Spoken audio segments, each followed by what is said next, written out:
you. Now, more on the latest banking crisis and a difficult and distressing experience for many small businesses. That's the Financial Services Authority's verdict on customers missold swaps by major banks. The products were supposed to protect people against rising interest rates, but some have been saddled with crippling repayments now that rates have fallen. Let's talk to Wahida Bashir. She's a butcher whose business suffered. Her lawyer, Ali Akram, is here in the studio as well this morning. Hello to you both. Wahida, what was the situation with you? You decided to take out a fairly big loan and thought you were getting a good deal, presumably.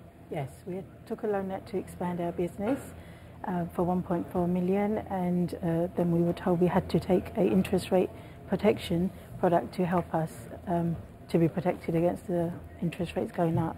And what has that left you with in terms of repayments once the interest rates fell? The interest rates, every quarter we were paying about just under £20,000 for the hedging products, and every month our mortgage was £7,926. On top of that, every quarter it was £20,000. So you're paying £8,000 a month, yep, which is the figure you were expecting to be repaid, yes, but this £20,000 in additional charges as a result. That's right. And did you feel that you really weren't aware that you were expecting those charges to come in? Did it come as a surprise to you? Totally. I mean, I wasn't expecting this at all. As far as I was concerned, the interest rates have gone down and I should be benefiting. And in fact, I've been crippled by the bank and I feel my back is being broken because I'm having to fork all this extra money out, which we just cannot afford.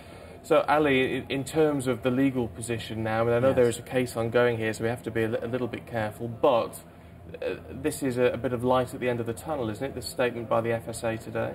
Absolutely. I mean, it's very helpful to the range of small businesses that we act for that are placed in this predicament, that the FSA have come out and, having seen the evidence, have determined that there should be some sort of resolution. The full details of that haven't been established at this stage, and we look forward to getting those greater details. But there does seem to be an acknowledgement, though, doesn't there? And the FSA mentions the chief execs of those four major banks, Britain's four biggest banks, saying they are personally going to make sure that this is resolved one way or the other. And absolutely they should do so. I mean, Mr. Bob Diamond, for example, was in charge of Barclays Capital at the time that these interest rate swaps products were being sold to small businesses. So that's throughout the period from 2005 to 2008. Wahida, a final thought from you if we can. I mean, what has life been like personally for you dealing with these crippling debts and knowing that you just somehow have to keep these payments up? I think I've been through hell. I don't think hell can be worse than what I've been through. I feel suicidal. My parents' health has deteriorated. My brother's suffering from depression, with families breaking up. It's absolutely awful. I just can't cope no more. Well, let's hope that you won't have to cope with this for much longer. Wahida, Ali, thank you both very much indeed. Thank you. Now, 3 Chinese astronauts, taikonauts, have returned safely to Earth after a 2-week mission which proved a breakthrough for their country's space programme. As Rachel Younger reports. The final moments of a mission that has had the Chinese public glued to their television screens.